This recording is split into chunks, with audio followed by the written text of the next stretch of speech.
Hello hello viewers, अस्सलाम वालेकुम। Welcome back to my YouTube channel. कैसे हैं आप सब लोग? यकीनन आप लोगों ने मुझे मिस तो बिल्कुल भी नहीं किया होगा, क्योंकि आप लोग मेरे व्लॉग्स ही नहीं देखते हो। आप लोग को कोई इमोशनली अटैचमेंट ही नहीं है। मैंने सुना था कि जब आप डेली व्लॉग्स पोस्ट करते हो ना, तो आपकी जो ऑडियंस होती है ना, वो आपके साथ इमोशनली कनेक्ट हो जाती है। और जब आप ऑफ रहते हो ना, आप व्लॉग्स पोस्ट नहीं करते, तो सब लोग कमेंट्स करते हैं आप किधर हैं, आप गायब हो गई हैं, आपके व्लॉग्स नहीं आ रहे। लेकिन मेरी इतनी कोई ठंडी ऑडियंस है ना, किसी ने नहीं मुझे मिस किया, किसी ने मुझे कमेंट नहीं किया कि आप किधर हैं, व्लॉग नहीं आ रहे, हम मिस कर रहे हैं। मैं तो एम गुमान में बैठी हुई थी कि भाई my YouTube family is very good. But literally I felt कि यार आप लोगों को कोई फ़र्क नहीं पड़ता, घंटा फ़र्क नहीं पड़ता आप लोगों को कि मैं व्लॉग पोस्ट कर रही हूँ नहीं कर रही। बंदा पूछ लेता है कि भाई आप किधर हैं, क्या बात है, सब खैरियत है, नहीं है। बट नहीं, एम मैंने आपको यूट्यूब फैमिली बनाया हुआ है तो मजाक कर रही हूँ, मजाक कर रही हूँ, ठंडे हो जाएं, कोई बात नहीं, इट्स ओके, नो प्रॉब्लम। आप लोग को मैं फैमिली कहती हूँ। जब मैं व्लॉग स्टार्ट करती हूँ तो मैं कहती हूँ अस्सलाम वालेकुम माय यूट्यूब फैमिली, तो आई मीन इट, सही है।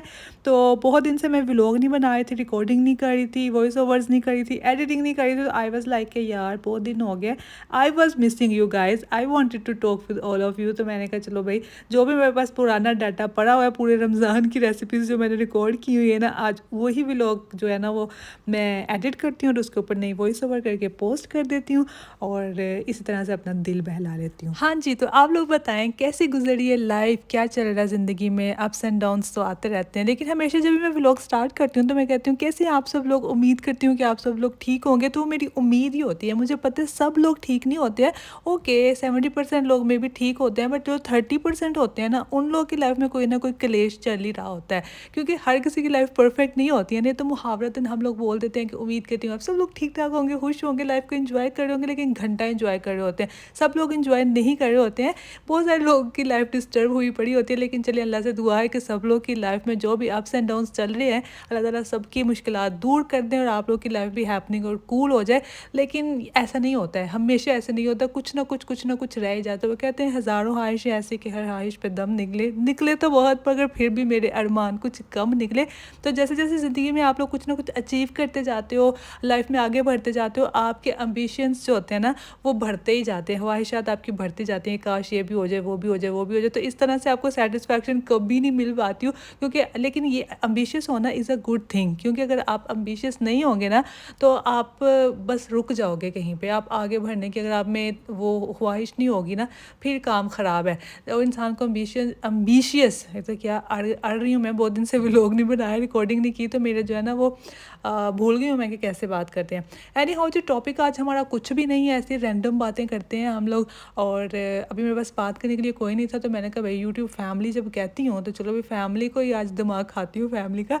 और बहुत दिन से मैंने व्लॉग नहीं पोस्ट किया, बट आई फेल्ट कि यार किसी बंदे ने मुझे मिस नहीं किया यार, मुझे थोड़ा सा फील हुआ। बट मैंने कहा कोई नहीं यार, बेचारे कहाँ मुझे कमेंट करेंगे। हाँ जी, तो फिर से ईद आने वाली है और लाइफ बहुत बोरिंग चल रही है आजकल मेरी, टू बी ऑनेस्ट। सुबह ऑफिस जाती हूँ, शाम को घर आती हूँ, थोड़ा सा टीवी देखती हूँ, सो जाती हूँ, यही रूटीन चल रही है। कुछ भी एक्साइटमेंट वाला नहीं था, इसी वजह से मैंने व्लॉग भी नहीं बनाया। मैंने कहा यार क्या बोरिंग व्लॉग बनाती रहूँ, वही रूटीन, ऑफिस जाना, घर आना, बाहर जाना, गाड़ी में बैठ के सौदा सरफ लेके आना। कोई अच्छी कोई मज़े का व्लॉग हो तो बंदा कुछ आप लोग को भी देखने में मज़ा आएगा। इस वजह से मैं जो है ना वो बहुत ज़्यादा एक्टिव नहीं थी सोशल मीडिया पे। लेकिन अभी तो ईद आने वाली है, ओमान में भी ऑलमोस्ट 9 to 10 डेज़ ऑफ मिलने वाला है, और दुबई वालों को भी मेरे ख्याल से 10 छुट्टियाँ होने वाली हैं, लेकिन ईद पे नहीं होंगी, ईद वाले महीने के लास्ट पे होंगी। आई डोंट नो वो कौन सी केमिस्ट्री सेट करके छुट्टियाँ देते हैं, लेकिन वो अपने हिसाब से देते हैं।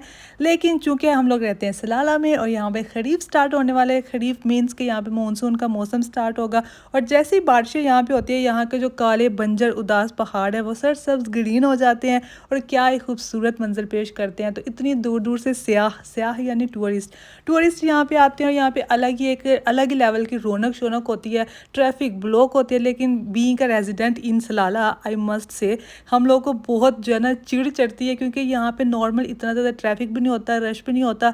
हमने कहीं जाना हो, कहीं मॉल में जाना है, जिम जाना है, किसी फ्रेंड की तरफ जाना है, तो मतलब रोड्स पे बिल्कुल ट्रैफिक नहीं आपको मिलती। लेकिन जब खरीफ स्टार्ट हो जाता है, तो ये 2-3 महीने हम लोग के नाक में दम कर देते हैं ये सयाह। हम लोग खुश तो होते हैं कि यार रौनक है, पूरे सिटी में रौनक होती है, सारी रात लोग सोते नहीं हैं, बाहर बहुत ज़्यादा एक्टिविटीज़ होती हैं और एग्जीबिशंस लगती हैं, और हर तरफ शोर व गूगा, उर्दू का लफ्ज़ मैंने इस्तेमाल कर लिया, शोर शराबा शराबा होता है, म्यूज़िक चल रहा होता है, मतलब कि कुछ ना कुछ एक्टिविटीज़ हो रही होती है, बहुत रौनक होती है। और स्पेशली जीसीसी की जो कंट्रीज़ हैं, जैसे इमारात हो गई, सऊदी अरब हो गई, बहरीन, कतर, यहाँ से बाय रोड लोग यहाँ पे आते हैं और बहुत ज़्यादा इंजॉय करते हैं, क्योंकि इन दिनों में ना जीसीसी मिडल ईस्ट में इतनी ज़्यादा गर्मी होती है। जुलाई अगस्त इज़ द मोस्ट मतलब गर्मी के महीने होते हैं, और इन दिनों में इस जगह पे इतनी बारिश और ठंडा मौसम, ठंडा इतना भी नहीं होता है लेकिन नॉर्मल होता है। तो ये तो एक अल्लाह ताला की नेमत है ना, अल्लाह ताला की खास ब्लेसिंग्स है इस सिटी के ऊपर। कहते हैं कि ये सिटी जो है वो इसलिए भी ब्लेस्ड है क्योंकि इसमें बहुत ज़्यादा पैगंबर बहुत सालों पहले, सदियों पहले यहाँ पे बहुत ज़्यादा पैगंबर यहाँ पे रह चुके हैं, और कुरान में भी मौजूद है, और बहुत ज़्यादा पैगंबरों के यहाँ पे जो है वो रोज़े मुबारक भी मौजूद हैं। तो इसी वजह से ये जो सिटी है ना स्पेशली ये ब्लेस्ड है, और यहाँ पे हमेशा बारिशें और ठंडा मौसम रहता है, और ये यहाँ पे ज़्यादातर ये जो क्लाइमेटीज़ जो होती हैं ना वो नहीं आती हैं। तो अल्हम्दुलिल्लाह मुझे यहाँ पे 6 साल हो गए हैं और बहुत अच्छा टाइम यहाँ पे गुजरता है। स्पेशली जब ये खरीफ का मौसम आता है ना तब तो बहुत ज़्यादा हम लोग इंजॉय करते हैं। बहुत सारी जगहें भी एक्सप्लोर की हैं मैंने पिछले 4-5 सालों में, लेकिन तब मैं व्लॉग्स नहीं बनाती थी, तो इस वजह से मेरे पास रिकॉर्डेड नहीं है। रील्स हैं, टिकटॉक पे वीडियोज़ हैं, बट यूट्यूब वाली डिटेल्ड वीडियो नहीं है। तो ये जो मंथ है ना, ये जो ईयर है, ये लास्ट ईयर है मेरा यहाँ पे सलाला में, ओमान में। इंशाल्लाह इस खरीफ के बाद मैं यहाँ से चली जाऊँगी हमेशा हमेशा के लिए, and I am happy but bit sad too. और लेकिन मैंने सोचा है कि इस खरीफ में जहाँ जहाँ पे भी मैं जाऊँगी, जौन जौन सी भी जगह एक्सप्लोर करूँगी, और सारी मैं रिकॉर्ड करूँगी, व्लॉग्स बनाऊँगी, और एक तो मेमोरीज़ मेरे पास रहेंगी और दूसरा आप सब लोगों के साथ भी शेयर करूँगी। लास्ट टाइम जब मैं तुर्की में गई थी तो मेरे वहाँ पे एक एक दिन की, हर दिन के मैंने व्लॉग्स बनाए थे, और उस टाइम मुझे नहीं था पता कि यार बाद में जब मैं देखूँगी तो मुझे कितना अच्छा फील होगा। I was just making and posting. लेकिन अब जब मेरे ख्याल से कोई 4-5 महीने भी नहीं हुए अभी, लेकिन समटाइम्स जब मैं ऑफिस में बैठी होती हूँ तो मैं वो प्ले करके देख रही होती हूँ। आप यकीन जाने इतना मज़ा आता है, एक एक बात उसमें रिकॉर्ड है, जो भी हम लोग मजाक कर रहे हैं, मस्ती कर रहे हैं, खा रहे हैं, पी रहे हैं, बच्चों की शरारतें, सब चीज़ें उसमें रिकॉर्डेड हैं। और जब मैं देखती हूँ तो मुझे ऐसा लगता है कि जैसे फिर से मैं वहीं पे पहुँच गई हूँ। तो देन आई रियलाइज्ड कि यार ठीक है, आप लोग को दिखाती हूँ, that is a different matter. आप लोग भी देखते हैं, घर पे बैठ के एंजॉय कर लेते हैं चीज़ें, मौसम, सारी अपडेट्स मिल जाती हैं, लेकिन वो मेरे लिए बहुत जो है फ़ायदेमंद होती हैं। कल को पता नहीं 4-5-6-10 साल गुजर जाएंगे और मैं ये लम्हे जब याद करूँगी तो मैं उनको देख भी सकूँगी। इससे ज़्यादा अच्छी चीज़ क्या हो सकती है। ये है जी हमारी मॉडर्न टेक्नोलॉजी, कि आप देखो, इंजॉय करो, साथ ही वो लम्हों को महफूज भी कर लो लाइफ टाइम के लिए। और जब भी आप इस चीज़ को याद करो या आप फ्लैशबैक में जाना चाहो तो just turn on your videos and watch and enjoy, that's just perfect thing. अभी ईद की तो छुट्टियां होने वाली हैं। मेरा दिल था कि मैं पाकिस्तान में जाऊं। जो पाकिस्तान में ईद और त्यौहार की रौनकें होती हैं ना, वो परदेश में आपको कभी भी नहीं मिल सकती हैं। ठीक है, यहाँ पे भी फैमिलीज़ हैं, यहाँ पे भी लोग कुर्बानी करते हैं, एक दूसरे के घर पे जाते हैं, दावतों का एहतमाम होता है, लेकिन वो अपनायत नहीं होती, वो अपनापन नहीं होता, वो वाइब नहीं आती है एक बहन भाइयों के साथ हंसना खेलना, मजाक करने, खाना पीना, लड़ना छोटी छोटी बातों पर। वो चीज़ों का हम लोग बहुत ज़्यादा मिस करते हैं। लेकिन ये होता है कि वीडियो कॉल करते हैं, देख लेते हैं उनको। अब तो आदत होगी, इतने साल हो गए हैं कि हम लोग अपनी कंट्री में नहीं होते हैं ऐसे त्यौहार पे। स्पेशली अब छोटी ईद पे मैं पाकिस्तान गई थी, मैंने बहुत ज़्यादा इंजॉय किया। अभी वो भी बात ठीक है कि जब हम लोग छोटे होते थे हमारी फीलिंग्स डिफरेंट होती थी। ईद को मतलब कि हम लोग ईद समझ के मनाते थे। अब बड़े हो गए हैं, अब ईद की उस तरह से एक्साइटमेंट नहीं होती है, लेकिन ये होता है कि अपने जब साथ होते हैं ना, फैमिली की जो इम्पोर्टेंस है, वो जो अहमियत है, वो अब हमें रियलाइज़ होती है। उस टाइम हमें माँ बाप को, बहन भाइयों के साथ इतनी ज़्यादा नहीं, बस अपनी चीज़ों पे होती थी, खाना पीना, कपड़े पहनने हैं, कपड़े ईद पे लेने हैं, मेहंदी लगवानी है, ईदी लेनी है सबसे, ये वाली चीज़ें होती थी। लेकिन जब अब बड़े हो गए, अब समझ में आता है कि भाई ईद तो बच्चों की होती है, हम लोग बस उनको देख देख के खुश होते हैं। भाई मैंने कभी सोचा भी नहीं था कि हम इस फेज़ में भी जाएंगे लाइफ के, कि हम लोग सोचेंगे कि भाई ईद तो बच्चों की होती है। लिटरली यार, टाइम फ्लाइज, इतनी जल्दी टाइम गुजरा है, कुछ पता नहीं चल रहा। पता नहीं अब हमने बूढ़े हो जाना है, फिर मर जाना है, फिर खप जाना है। मुझे तो अभी से ही लगता है, अभी से मुझे लगता है कि यार हमारी लाइफ तो ख़त्म हो गई। बच्चों को देखती हूँ ना, अपनी बहनों के, ये वो भाई के, मैं कहती हूँ ज़िंदगी तो इनकी है, अपनी लाइफ तो बस ख़त्म हो गई है। लेकिन मैंने देखा है मेरे सामने सामने लोगों की नानियाँ दादियाँ, and they still are young, और वो लोग लाइफ को इंजॉय करती हैं इतनी, मतलब कि अच्छे से वो लोग अपनी लाइफ गुजारते हैं, फुल ऑफ लाइफ। और हम लोग जो अभी मतलब जवान है, जवान मीन्स के मतलब अभी यंग एज में है, एंड स्टिल वी फील कि यार मर गए, मुक गए, डुल गए, बस ख़त्म हो गई, मुक गई ज़िंदगी, साडा कुछ नहीं रह गया। तो ना ये एक बड़ा नेगेटिव फैक्टर है। हम लोग को ऐसे नहीं करना चाहिए। सब 90s वाले यही सोचते हैं कि भाई हम लोग की ज़िंदगी तो ख़त्म हो गई है, बस मर गए, आप लोग भी सोच रहे होंगे कि आज ये बंदी ने पूरे घर के फ्रूट काट देने हैं, कितने एक क्लिप खत्म होता है दूसरा शुरू हो जाता है। तो भाई ये नए क्लिप्स नहीं है, मैंने आप लोगों को बताया था कि रमज़ान के क्लिप्स जो मैं फ्रूट चाट बनाया करती थी ना, वो सारे क्लिप्स मैंने ऐड किए क्योंकि बातें थोड़ी ज़्यादा थी और मेरे पास वो कंटेंट नहीं था पोस्ट करने के लिए। तो मैंने सारे अगले पिछले क्लिप्स निकाल के वो यहाँ पे पोस्ट किए और साथ साथ बातें कर रही हूँ। मैंने कहा आपको क्लियर कर दूँ, ये ना हो कि आप बोलेंगे पूरे मोहल्ले के लिए फ्रूट चाट ही बनाती जा रही है, बाजी को आज क्या हो गया। टू बी ऑनेस्ट, वैसे कभी कभी मैं सोचती हूँ कि भाई इतना भी मेच्योर नहीं होना था लाइफ में, मैं तो कुछ ज़्यादा ही मेच्योर हो गई हूँ। इतनी मेच्योरिटी आ गई है कि नए कपड़े बनाने को भी दिल नहीं करता। ईद आ गई, कोई त्यौहार आ गया जिसको हम लोग पाकिस्तान में बहुत जोशो खरोश के साथ मनाया करते थे। एक वो भी टाइम होता था कि हम सारी बहनें कज़न्स इकट्ठी हो जाया करती थी सारी रात ईद की, चांद रात को मेहंदी लगानी, चूड़ियाँ पहननी और कपड़े इस्त्री करना, स्टिचिंग चल रही है कपड़ों की। इतनी एक्साइटमेंट होती थी कि भाई सुबह हम लोगों ने तैयार होना है, ईद मनानी है। हालांकि ईद का दिन भी नॉर्मल डेज की तरह होता है, सुबह सनराइज़ होता है, नाश्ते बनते हैं, सब बैठ, लेकिन वो एक अलग ही वाइब होती थी। पूरी रात एक्साइटमेंट से नींद ही नहीं आया करती थी, नए कपड़े अपने सरहाने रख के सोया करते थे और फिर सुबह तैयार होना और बहुत इंजॉय करते थे। लेकिन अब ये टाइम आ गया कि बंदा सोचता है कि यार नए कपड़े बना के क्या करना है, कहाँ ही जाना है, किसको मिलना है, मतलब कुछ एक्टिविटी नहीं है करने को, सोना ही है ना, छोड़ो यार क्या पैसे वेस्ट करने हैं, अलमारी भरी हुई है, कोई भी कपड़े निकाल के पहन लेंगे। और हालांकि कोई भी नए कपड़े भी नहीं पहनते, वो घिसे पिटे जो है ना वैसे ही दिन गुजार देते हैं। लेकिन अभी कपड़ों की बात से मुझे एक अपना बचपन का वाक़या याद आ गया, वो आप लोगों के साथ मैं शेयर करती हूँ। बचपन मेरे ख्याल से मैं तो बचपन से मैच्योर हूँ, एक्स्ट्रा ही मैच्योर हूँ। मेरी जो सिस्टर है ना वो मेरे से बड़ी है, जो हम लोग ऑलमोस्ट ट्विन्स टाइप ही थे, कुछ हम लोग का 1.5 ईयर का डिफरेंस था। तो वो बहुत एक्साइटेड होती थी, भाई उसने तो ईद के कपड़े बनाने हैं अपने, और मुझे कहते रहना रिद्धा अपने ईद के कपड़े बनवा लो अम्मी के पीछे लग के, नहीं तो नहीं बनेगा ना तो तुम रोती रहोगी। मैंने दिमाग मोटा कर देना, मैंने कहा खाली वाली ओके देखेंगे, मैंने अपने काम करते रहना। उस बंदी ने अपने 2-2 सूट, जूते, चूड़ियाँ, हर चीज़ पूरी कर लेनी। लेकिन एक बात है कि वो हमेशा मुझे कहती रहती थी अम्मी को बोलो, अम्मी को बोलो। और अम्मी भी ऐसे हैं, वो जो पीछे लगा हुआ है अम्मी को तंग कर रहा है, अम्मी को धुआं दिया हुआ है, उसके कपड़े बना दिए। और मैं जो नहीं कुछ बोल रही, मैं मासूम बन के चुप करके बैठी हुई हूँ, मुझे कोई फिक्र नहीं। तो मेरी अम्मा को भी मेरी कोई फिक्र नहीं थी होती है। मेरी अम्मी ये व्लॉग देखेंगे ना तो शायद उनको वो लगे कि बातें सुना रही है, लेकिन अम्मी आपने मेरे साथ की ज़्यादती है।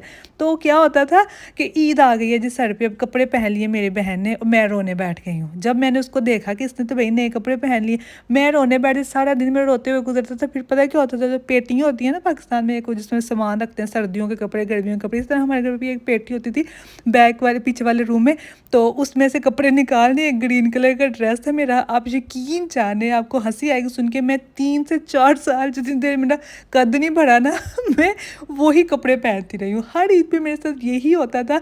यही मेरे साथ बहुत जो है ना ज़्यादती हुई है, मेरे साथ नाजायज़ ये चीज़ हुई है। अम्मी आप देख रहे हैं ना व्लॉग, ठीक है, आपने अब इस बात की जस्टिफिकेशन मुझे देनी है कि आप मेरे साथ क्यों ऐसे करती थी, सही है। तो हमेशा मेरी जो बहन है नाज़ी, उसने नए कपड़े बनवा के पहने, नया पर्स, नई चूड़ियाँ, और घूम रही हूँ मैंने हर साल वही ग्रीन कलर का सूट, वही पुरानी ग्लासेस और वही पुराना ब्रेसलेट और चूड़ियाँ पहन के मैंने जाना।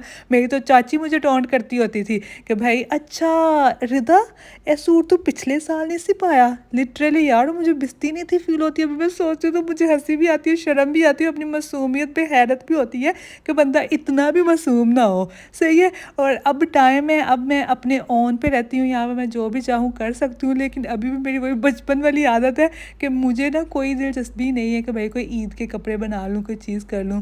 खैर ये तो बचपन की यादें हैं, अब बड़े हो गए हैं तो अब वो सारी बातें चीज़ें याद आती हैं, तो खुशी होती है, हंसी भी आती है और मज़ा भी आता है याद करने का। जो भी था वो टाइम बहुत अच्छा था, बहुत खूबसूरत था, बहुत मज़े का टाइम था, और वो टाइम वापस नहीं आ सकता। जो मर्ज़ी हो जाए, ज़िंदगी बहुत आगे बढ़ गई है, जदीद टेक्नोलॉजीज़ आ गई हैं, अभी वो बात ही नहीं रही जो उन वक्तों में हुआ करती थी। आजकल के मॉडर्न बच्चों को क्या पता कि हम 90s के बच्चों ने क्या क्या चीज़ें एक्सपीरियंस की हुई है और लाइफ को हमने कितना एंजॉय किया हुआ है। वैसे सच्ची बात तो ये है कि मैं बचपन से ही ना मोटे दिमाग की थी। मोटा दिमाग मतलब खोता दिमाग, यानी कि साई होते हैं ना जिनको कल की कोई फिक्र नहीं होती, वो बस आज में ही जीते हैं, आज को एंजॉय करते हैं। मतलब जब भी मुझे किसी ने कल के बारे में कहना तो मैंने कहा कोई नहीं, जब टाइम आएगा तो देखी जाएगी। बट जब टाइम आता था ना तो आपकी बहन से देखा नहीं था जाता, फिर मैं रोने बैठ जाती थी।